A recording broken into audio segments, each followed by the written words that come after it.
Hello, it's Tom again from the UK Preppers Radio Network with my Ebola message 2. Not sure. Yes. No. Well, maybe. Perhaps.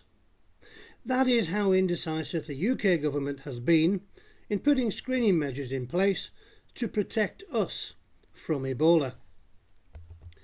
When does screening not mean screening? Well, it's when the UK government says it will screen passengers entering the UK for fever and therefore Ebola. It is what most people want, and even if it does not prevent Ebola from entering the UK, it is, I would suggest, a morale booster, and it would show that our government are, well, covering all the bases, and it would also show that it has listened to the worries and fears of its citizens. Excuse me. With that in mind, the UK has decided to screen Heathrow and Gatwick and Eurostar, but for some reason not Dover or any other seaport. How can you only do a little bit of screening? Surely if you screen one, you must screen them all. As to do otherwise, I would suggest, is stupid and useless in the extreme. Some of you will say, well, at least they're doing something. Well, if you think that the UK screening of these 3 entry ports will involve temperature testing for fevers, you are very much mistaken. As the UK's version of screening is to ask questions.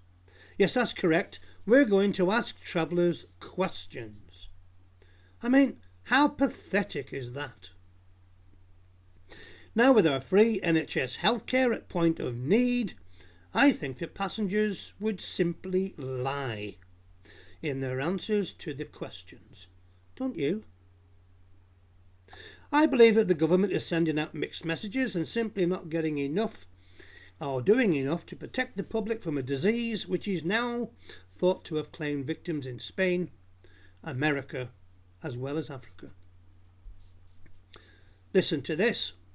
In a further sign of indecision, ministers appeared unsure of exactly when the screening would start, how many medical staff would be needed to carry it out, and of course where they would come from.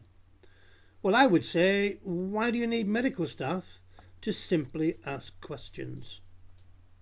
The UK receives more air passengers from the affected West African countries than any other nation in the world. And the scientist who first discovered Ebola said it is inevitable that the virus would spread to Britain.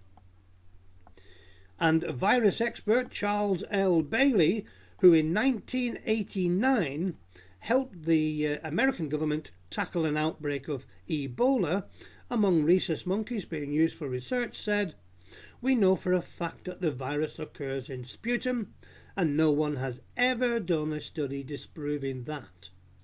Coughing or sneezing is a viable means of transmitting." Something I not only agree with, but I have said publicly since this outbreak. I would like to suggest that the best way to prevent Ebola coming into this or any other country is simply to quarantine those in the affected areas for a minimum of 21 days. Now, I am prepared to leave this to your imagination because you will make up your own mind and nobody can blame you for that. But I would ask you, for your own sake, to please be aware of what can go wrong, what might go wrong, and the what ifs and the oh no's when it comes to prepping. I hope to have some messages out in the next few days. Thank you for listening, and I welcome your comments.